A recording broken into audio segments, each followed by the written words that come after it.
The summer of 1942 brought an unusual tension to Finland. The world was engulfed in chaos. Nations were collapsing under the weight of war, and yet one man remained a pillar of calm resolve. Carl Gustaf Emil Mannerheim, seated in a modest office near the Imatra airfield, prepared to receive the leader of a neighboring power whose influence had become impossible to ignore. Adolf Hitler was arriving. Finland's fragile alliance with Germany, born from the practical necessity of survival against the Soviet Union, had placed Mannerheim in a position few leaders could comprehend. Yet he remained outwardly composed, a figure of aristocratic detachment, concealing the turbulence that these political entanglements stirred within him. The Führer descended from his aircraft with all the theatricality he was known for. Yet Mannerheim's cool gaze met his, with an unyielding reserve. Hitler spoke at length, gesturing emphatically, attempting to draw Mannerheim into his ideological world. The general listened, saying little, nodding sparingly, a mask of politeness that concealed both apprehension and subtle disdain. In the silent moments between the Führer's sentences, the weight of Finland's precarious position pressed heavily upon him. Every decision, every gesture, carried the lives of a nation and the dignity of a people teetering between two immense powers. Though Hitler presented himself as a commanding ally, Mannerheim was acutely aware that survival did not require admiration nor friendship. It required careful calculation, vigilance, and a steadfast dedication to the welfare of his country. As the meeting concluded and Hitler was escorted away, Mannerheim allowed himself a moment of reflection. The man who had so casually entered his office, whose presence had radiated authority and menace, was a figure of fascination and repulsion. Mannerheim understood the dynamics of power, and he knew that their relationship would be defined not by camaraderie, but by the necessities of strategy and circumstance. Behind the public facade, Mannerheim's mind catalogued every nuance of demeanor, every word spoken, understanding that history was watching, and the survival of Finland depended on his discernment. To comprehend the magnitude of this man's actions and the subtlety of his leadership, one must travel back to the late 19th century to the land of his birth, under the vast dominion of the Russian Empire. Mannerheim emerged into a world structured by strict hierarchies, a society where aristocratic lineage dictated opportunity, yet where personal initiative and intelligence could propel an individual into significant influence. From an early age, he displayed a keen sense of discipline, a measured temperament, and an innate understanding of the responsibilities that accompanied status.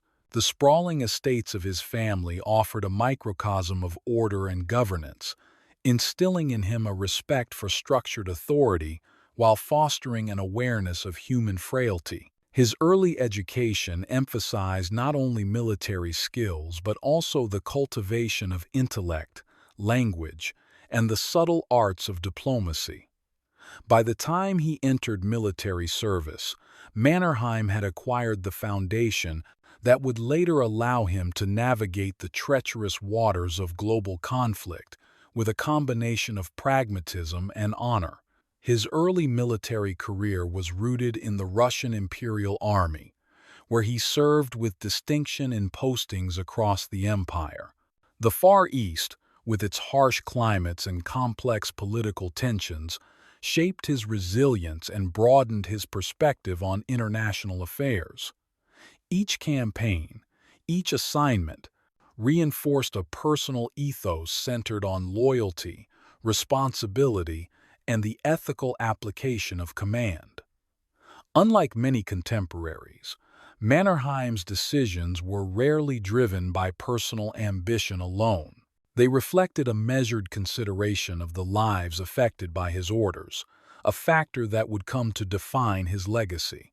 The upheavals of 1917, marked by revolution in Russia, introduced profound instability into Mannerheim's life and the broader Nordic region. The collapse of the Tsarist regime left him navigating a landscape of uncertainty. Finland, his homeland, teetered on the edge of independence, and Mannerheim's loyalty shifted naturally from the distant imperial authorities to the protection and future of his people. This period demanded not only military acumen, but also diplomatic subtlety, as internal factions and external powers competed for influence. Mannerheim's experience in the Russian army provided him with the strategic insight necessary to assess threats and opportunities, while his aristocratic background lent him credibility among the Finnish leadership and populace alike. The delicate balance between action and restraint became a hallmark of his approach, a principle that would guide him through the coming decades. By the time the Winter War erupted in 1939, Mannerheim had established himself as Finland's preeminent military leader. The Soviet invasion tested not only the capabilities of the Finnish armed forces, but also the resolve of its citizens. Against overwhelming odds, Mannerheim orchestrated defensive strategies that leveraged terrain, climate, and the indomitable spirit of his soldiers. The meticulously planned Mannerheim Line, a series of fortifications across key points of the border, became symbolic of Finnish resistance. His leadership during this period was marked by calm deliberation under pressure, an ability to inspire loyalty without resorting to coercion, and an unwavering focus on the objective, the survival of Finland as an independent nation. In every order issued, every inspection conducted, Mannerheim exhibited the balance of discipline and empathy that distinguished him from contemporaries engaged in far more ruthless conflicts elsewhere. The complex realities of the Continuation War, beginning in 1941, demanded that Mannerheim engage with Germany in ways that challenged both his moral compass and strategic sensibilities. The uneasy alliance with Nazi Germany was not born of ideological alignment, but of necessity. Finland needed support to repel Soviet advances, yet Mannerheim remained vigilant, maintaining Finland's sovereignty as the guiding principle of all decisions. The meeting with Hitler, previously recounted, exemplified the nature of this delicate relationship, outwardly cordial, strategically cooperative, but internally measured with caution and skepticism. Mannerheim's correspondence and the accounts of his aides reflect a man acutely aware of the implications of every choice, balancing the immediate survival of his troops with the long-term security and independence of his homeland. Mannerheim's personal qualities, his aristocratic composure, intellectual curiosity, and stoic demeanor allowed him to navigate these treacherous waters with a rare combination of firmness and subtlety.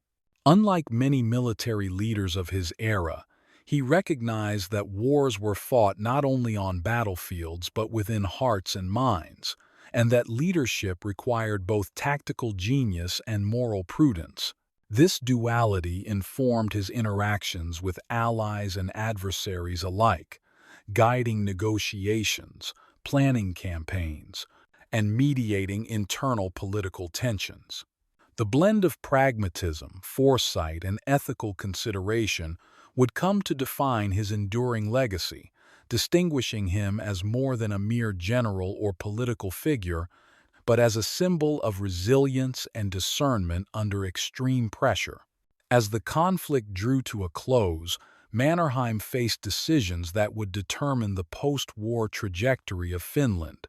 The collapse of Germany's fortunes necessitated a re-evaluation of alliances, and Mannerheim acted decisively to extricate Finland from the orbit of Nazi influence while mitigating Soviet demands. His leadership during this transitional phase demonstrated both courage and foresight. He negotiated terms that preserved Finnish autonomy, organized the withdrawal of German forces during the Lapland War, and ensured that the nation's democratic institutions remained intact. Through these actions, Mannerheim exemplified the qualities of strategic patience, moral clarity, and unwavering dedication to his country, navigating the end of hostilities without succumbing to the temptations of revenge or the chaos of opportunistic politics. Even in retirement, Mannerheim's presence loomed over Finland. His decisions, forged in the crucible of war and diplomacy, continued to influence political discourse, military doctrine, and national identity.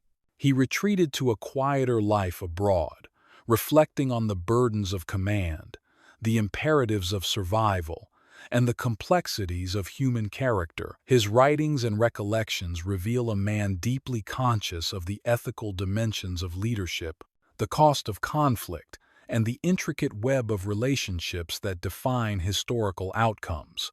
Mannerheim's life, bridging the eras of empire, revolution, and global war, offers a lens through which to understand the delicate interplay of strategy, morality, and human agency.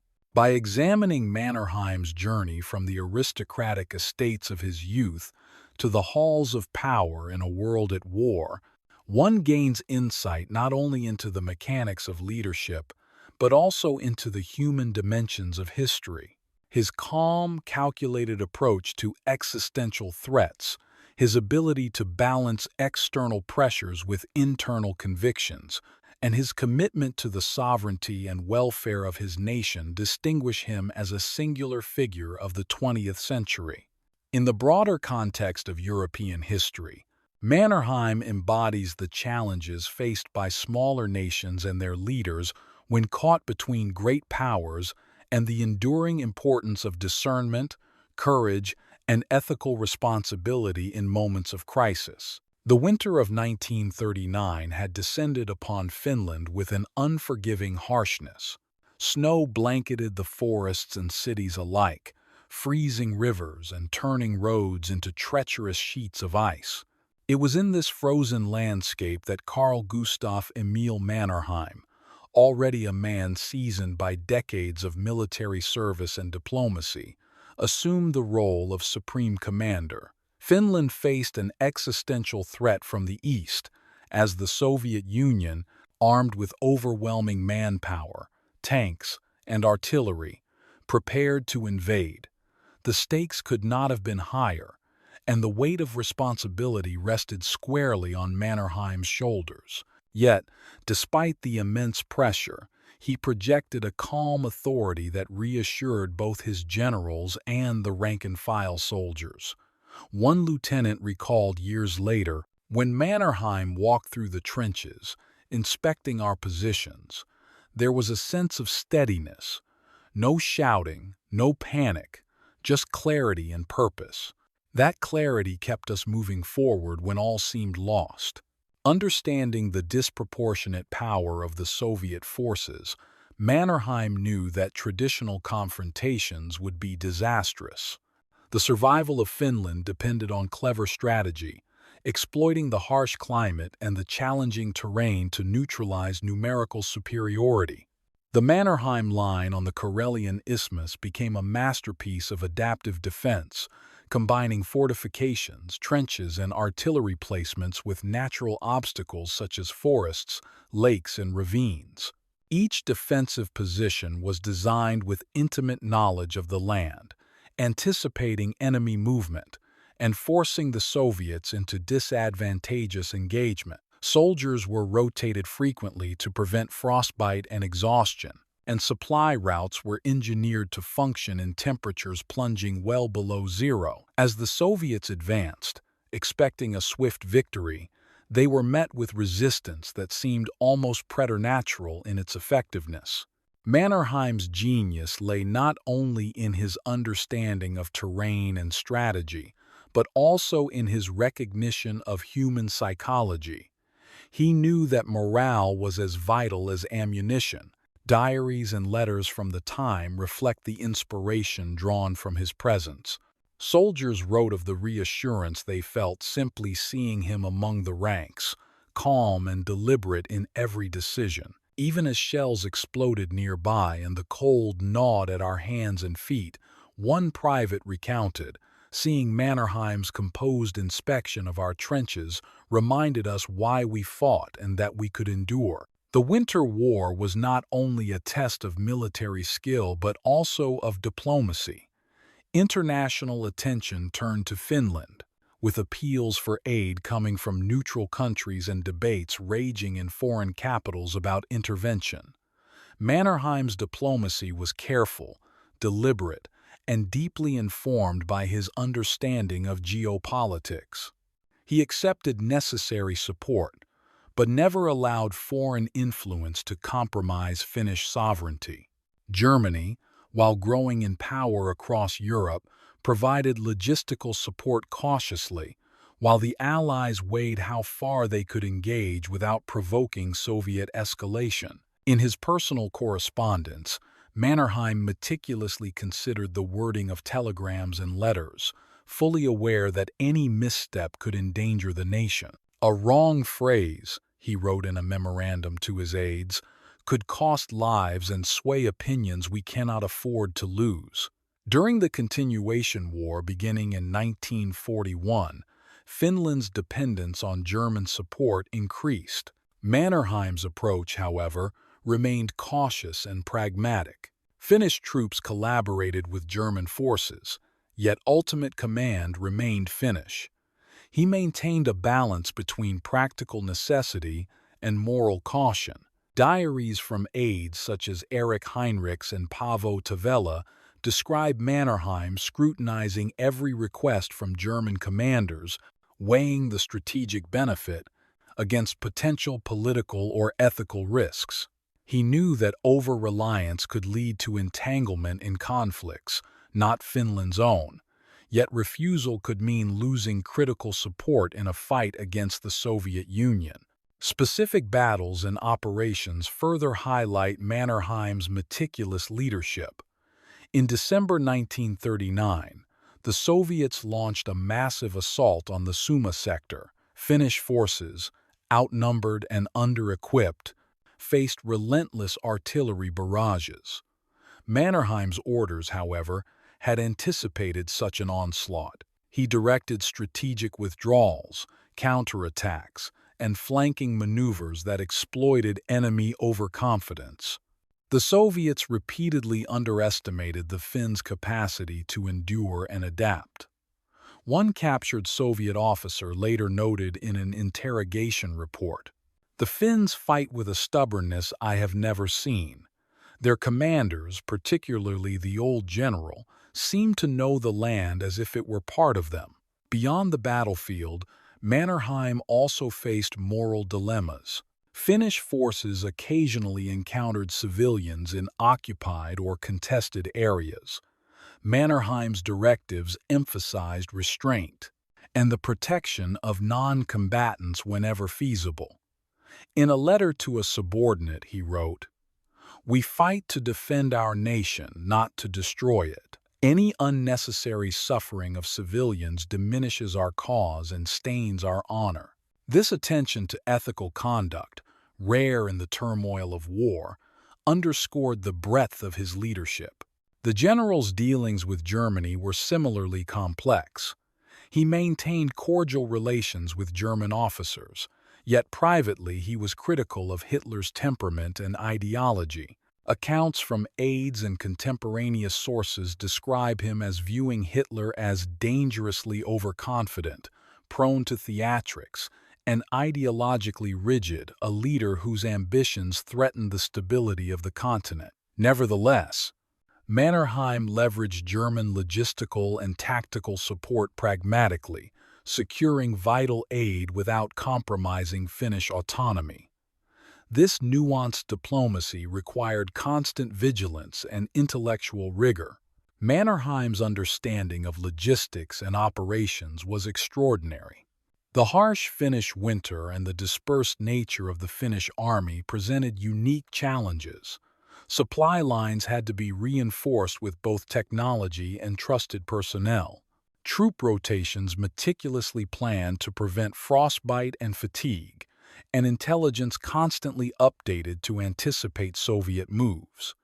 Late into the night, Mannerheim would review maps, reports, and correspondence, considering every detail that might influence the outcome of a battle.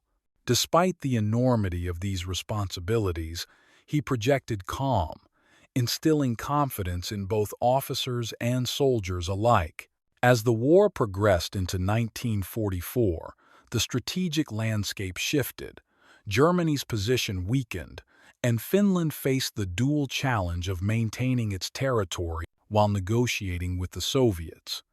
Mannerheim coordinated these efforts with extraordinary skill, balancing armistice discussions with preparations for potential conflict, ultimately orchestrating the Lapland War. This involved confronting former allies while minimizing civilian casualties, demonstrating both operational expertise and ethical consideration.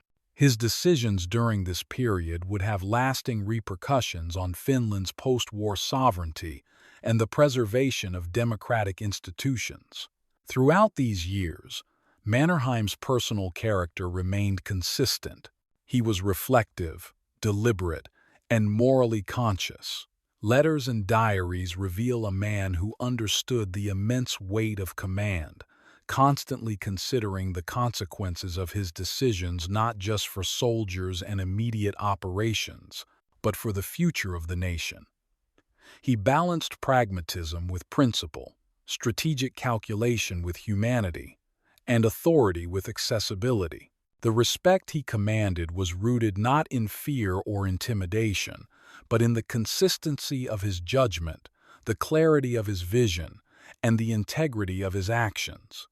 The expanded context of international diplomacy, battlefield innovation, and moral responsibility underscores Mannerheim's unique position as a wartime leader. He navigated an era when small nations were often crushed under the ambitions of larger powers, maintaining Finland's sovereignty through skill, patience, and foresight. Accounts from foreign diplomats, journalists, and neutral observers frequently praised his intelligence and composure, noting that Finland's survival was as much due to his leadership as to the bravery of its soldiers.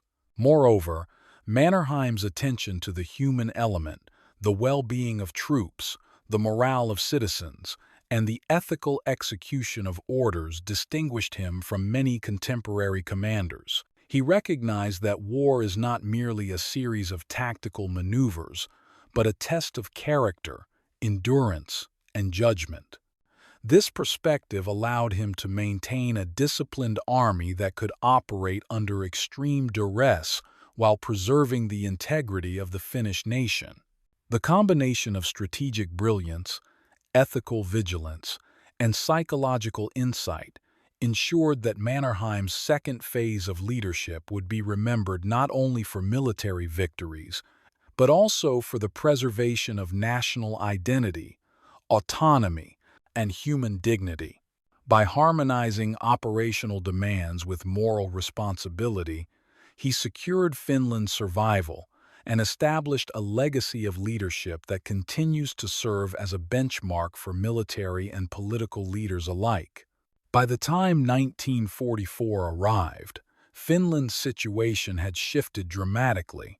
The Soviet Union's advances on the Eastern Front and Germany's weakening grip on continental Europe had created a precarious balance. Mannerheim, ever vigilant, understood that Finland's survival required not only military acumen but also exceptional diplomatic skill. The nation had endured years of conflict, the Winter War and the Continuation War, and now faced a future shaped by the choices of a few leaders, with entire populations watching, anxious and weary. Mannerheim's role had expanded beyond that of a military commander.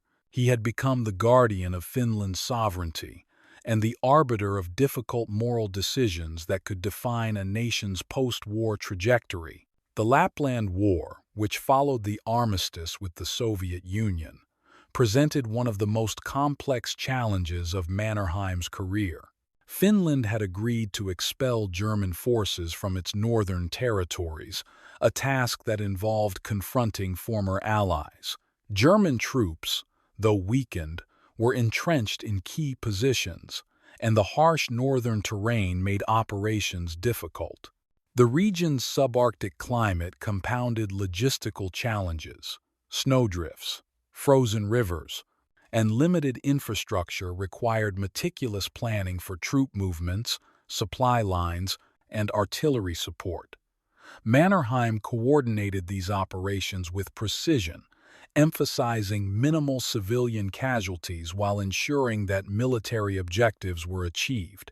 Diaries and officer reports indicate that he personally reviewed operational plans, anticipating potential pitfalls and adjusting tactics accordingly.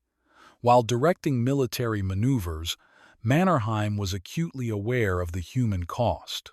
Civilians in northern Finland faced displacement, destruction of property, and the uncertainty of occupation. Orders from Mannerheim emphasized care for the population, evacuation planning, and the protection of essential resources wherever possible. This approach demonstrated a rare combination of military pragmatism and ethical concern. Soldiers were reminded repeatedly that Finland's war was fought to preserve their nation, not to wreak unnecessary havoc. One memoir describes a soldier noting, "Even as we advanced against the Germans, Mannerheim's instructions reminded us that we were protecting our homes, not simply fighting for victory." The complex geopolitical environment further complicated Mannerheim's decisions. As Finland navigated the armistice with the Soviets, the general had to balance the demands of a powerful neighbor with the practical realities of maintaining national integrity.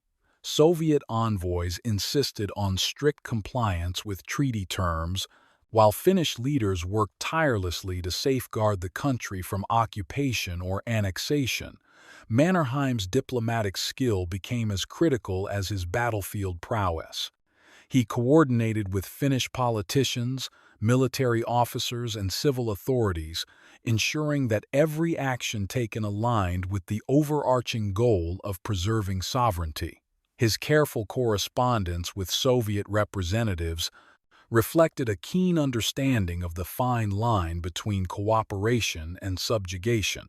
The strategic withdrawal and subsequent engagements during the Lapland War were executed with a remarkable combination of discipline, speed, and foresight.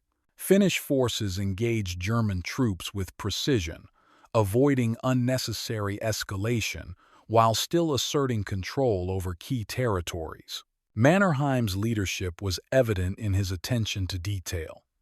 He reviewed intelligence reports, evaluated troop morale, and constantly recalibrated strategy in response to changing conditions. Officers noted his ability to remain calm under pressure, his judicious use of resources, and his foresight in anticipating enemy movements.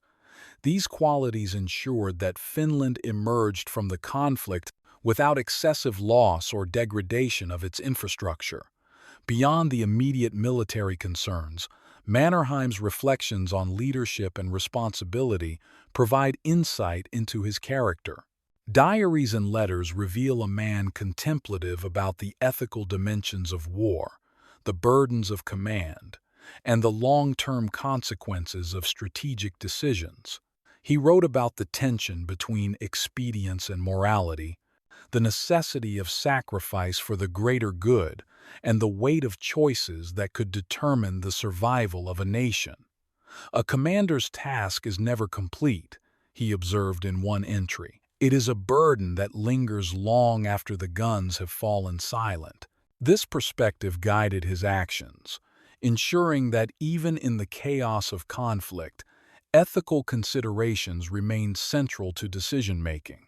Mannerheim's leadership style combined intellectual rigor with emotional intelligence. He was meticulous in reviewing operational plans, yet sensitive to the morale and well-being of his officers and soldiers. Reports from the front emphasize his presence among the troops, offering encouragement, listening to concerns, and exemplifying the calm authority that inspired confidence. He understood that leadership was not merely about issuing orders, but about cultivating trust, resilience, and a shared sense of purpose. As the war drew to a close, Mannerheim faced the difficult task of transitioning from military to political leadership. The post-war environment demanded delicate negotiation, both internally with Finnish politicians and externally with international powers. His focus remained on securing Finland's independence and ensuring the continuity of its democratic institutions. He navigated these challenges with the same care and precision that had defined his military command, balancing pragmatism with principle and diplomacy with moral clarity. The general's personal reflections during this period offer a window into the mind of a man shaped by decades of service and conflict. Letters to family and close confidants reveal his contemplative nature, his awareness of the fleeting nature of power, and his deep sense of responsibility to the nation. He wrote of the emotional toll of command, the difficulty of making decisions that affected thousands, and the necessity of maintaining perspective amidst chaos. These writings underscore the human dimension of leadership, reminding us that history is shaped not only by events but by the choices, character, and conscience of individuals. Mannerheim's legacy was cemented in the post-war years. He stepped down from active command, yet his influence persisted. He became a symbol of national resilience, integrity, and judicious leadership. Finland, though battered by years of war, retained its sovereignty and democratic institutions, a testament to the decisions and guidance of its supreme commander. Historians, contemporaries, and citizens alike have recognized his ability to navigate unparalleled challenges with both strategic brilliance and ethical steadfastness.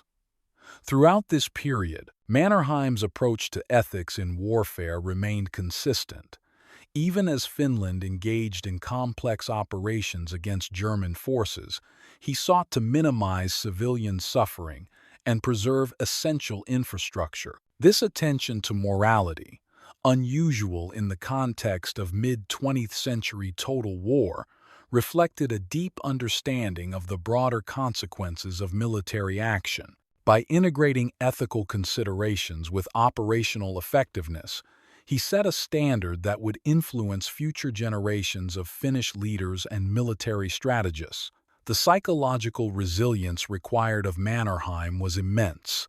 He bore the weight of command through years of relentless conflict, facing not only external threats, but also the internal pressures of political negotiation, alliance management, and the expectations of a nation looking to him for guidance.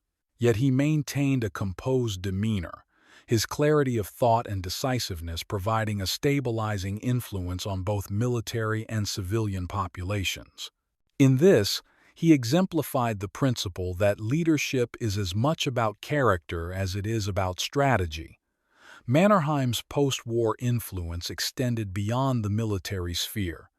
He advised Finnish governments, contributed to policy discussions, and remained a moral authority in public life. His presence served as a reminder of the sacrifices made, the ethical considerations upheld, and the strategic foresight that had preserved Finland during its darkest hour. His reflections on the fragility of peace and the responsibilities of leadership continue to resonate, offering lessons in prudence, integrity, and resilience. In examining the final phase of Mannerheim's life, it becomes clear that his enduring legacy rests on the harmonious integration of strategy, ethics, and human insight. He navigated the most complex military and political challenges of his nation's history, ensuring not only survival but also the preservation of identity, sovereignty, and social cohesion. Through careful planning, moral vigilance, and the cultivation of trust and morale, Mannerheim demonstrated that true leadership encompasses far more than tactical skill. It requires wisdom, empathy, and unwavering dedication to the greater good. The post-war negotiations and the years of reflection that followed collectively illustrate a man whose decisions shaped the course of a nation. Finland's ability to emerge from the turbulence of global conflict with its sovereignty intact is inseparable from Mannerheim's vision, judgment, and steadfast commitment to his people. His story is a testament to the enduring importance of measured leadership, ethical responsibility, and the subtle yet profound impact of one individual on the trajectory of history. Even as decades passed, Mannerheim remained a symbol of national unity and moral clarity. Commemorations, historical studies, and public discourse continue to reflect on his achievements, not simply as a military commander but as a guardian of Finland's integrity and identity. In his letters, diaries, and the recollections of those who served with him, one finds consistent evidence of a man whose calm authority, strategic acumen, and ethical foresight allowed a small nation to navigate the storm of global conflict largely intact. In the end, Carl Gustaf Emil Mannerheim exemplifies the fusion of intellect, character, and leadership. His life reminds us that history is shaped not solely by battles won or lost, but by the principles, decisions, and humanity of those who command.